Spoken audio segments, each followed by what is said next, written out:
This is Studio E. We're talking about building chords and guitar parts in your right hand and a bass part in your left hand. And in the left hand, we're only playing octaves.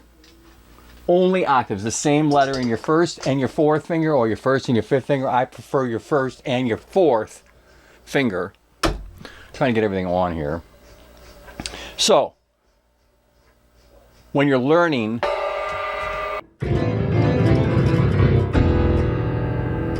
so I got a fourth in between my first and my second finger.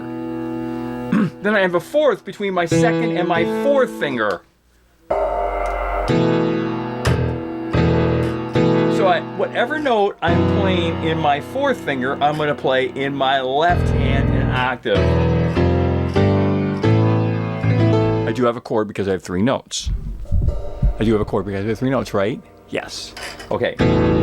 Whatever letter, whatever works out. Here I am starting with whatever my thumb is. I can start anywhere. Remember, from F sharp, we go to B to be a perfect fourth. Then from B, that's on my second finger. Now I got it on my fourth finger. I got to make a fourth in between my second and my fourth fingers now. And that's going to be between a B and an E. A fourth. If I start on F sharp. So look how my hand has to be. It has to be way up onto the sharp side of the street and then angled down onto the letter side of the street. But that's how you gotta learn. Now watch if I just switch by one half step neighbor. F to A sharp to D sharp. Right there, I have to be back and forth.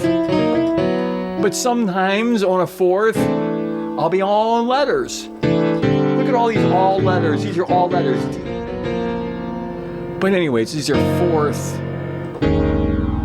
notes. Now I'm saying you can play any note that you want down here and it'll sound cool. I'm not saying that it has to be what I'm saying. It doesn't have to be the same note. But always playing pure fourths. Look at all those great sounds, y'all, aren't they? From making any note but octave in the left hand, just holding it down, and then having force, all fourths, a fourth to a fourth. Remember last week we were talking about going a fourth to a third. Now I'm talking about going from a fourth to a fourth. Now, yes, I am expanding from my second and third finger, which is for a third. When I go to a fourth and a third, now I say, no, I don't want to stretch from my first, second fingers now to bring it in my fourth finger. My fourth finger now comes in play because it is angled the correct way. If your thumb is way up on the sharp side, middle of the street, in between the sharp and the letter side, riding there all the time. It proves it. Now it proves it right now, because now it's available to be sliding around fourth, fourth, third, fourth, fourth, fourth. But if I go fourth, fourth, fourth, because of the angle that I've already talked about, that angle from my first, between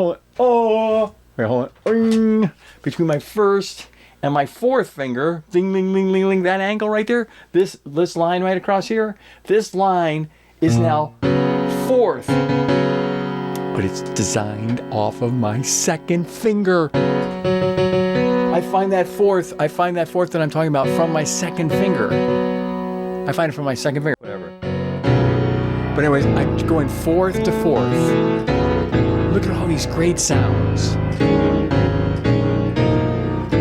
Whatever I want to play, but I just have to have pure fourth right hands. Pure fourths. Any letter you want to hit down in the left hand. Any letter, whether it's a sharp or a letter, any letter. Any letter. These fourths are so cool. There are so many infinite combinations, but you have to know your fourths. You have to know the picture that, if I'm on a D sharp, I have to go to a G sharp and then to a C sharp to make pure fourths between my first, my second finger is a pure fourth, and between my second and my fourth finger is a pure fourth. That is so important to learn that. Oh, listen to those sounds.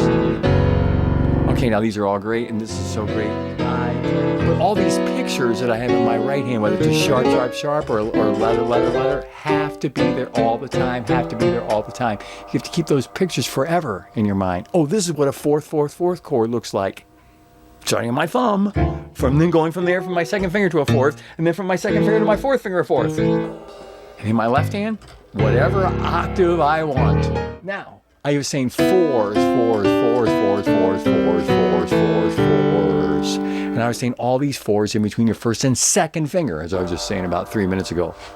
That is what we started with these chords in your right hand chord part. Because what is your left hand? Nothing but an octave.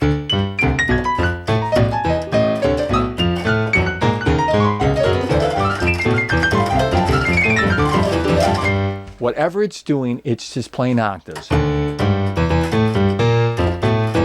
Whatever letter it's supposed to play, it's played. But that's important because it has to know when it's played, how it's played, beats, wise, all kinds of stuff. It means the bottom, it's all the great stuff. It's the beginning and everything else like that of the chord. In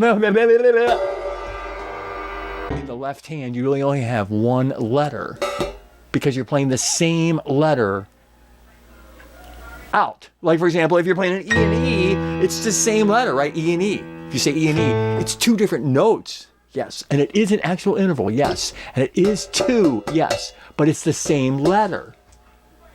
Now, if you're playing the same letter, and you're only playing two notes, those two things are not qualified to be a chord. No chord. Because you have to have three things in order to have a chord. So I said, oh, what you could do is you could take an interval of a fourth in your right hand and then add another interval with the angle that we already have, like I talked about. So, all those solid octaves in the left hand, all of them. In the right hand, I have the guitar part.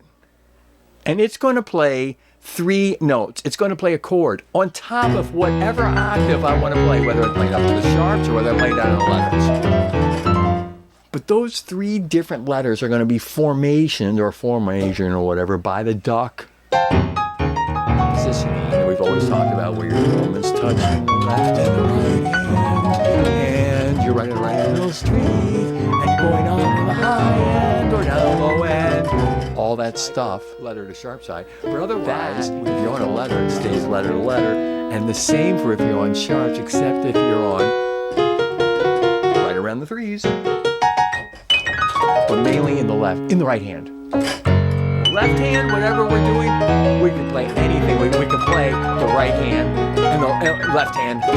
We can play the left hand. We can play solid notes on top of.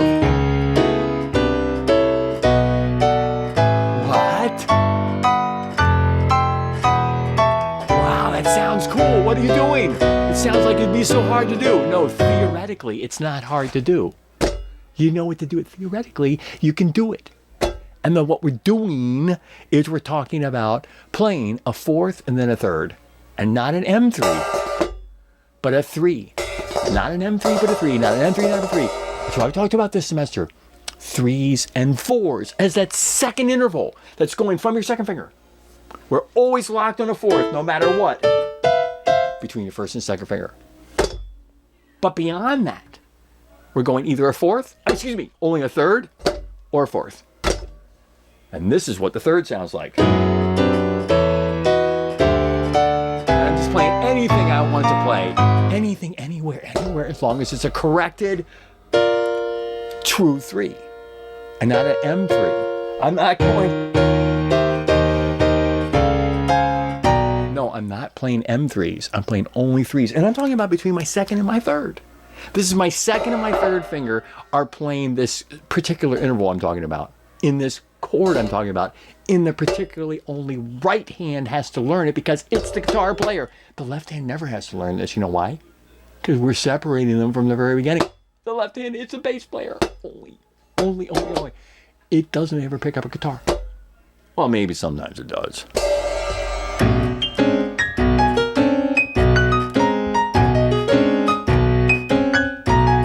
In those instances where you're going bass note to chord. You're playing both a bass and a chord person.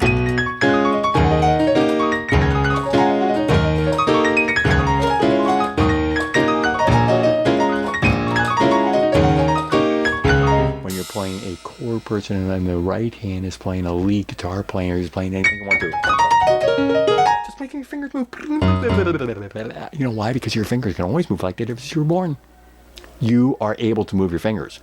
No need to waste your time playing exercises. No exercises, please. No scales, please. Well, scales, we've talked about in the past semesters. That's a different thing, but we don't play them.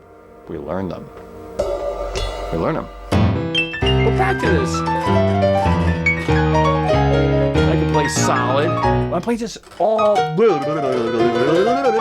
just with my angle of that fourth.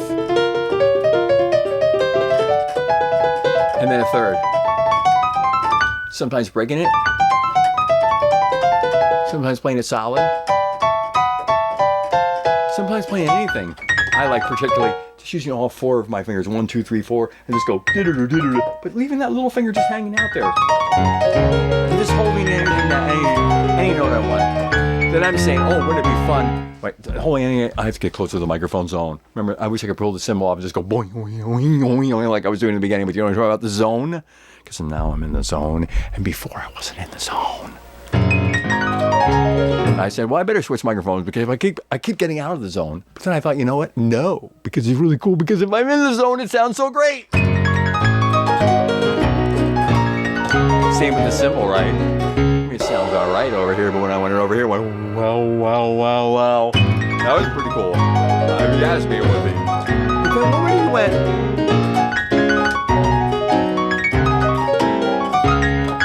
So yes, you could play those chords in the bass part as a bass note and then a chord. Yes, you could. But this semester we haven't been doing that. Or just play any kind of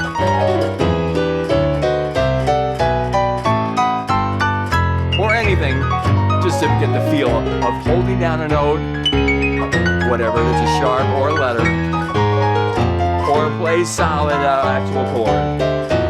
Fourth, what's fourth?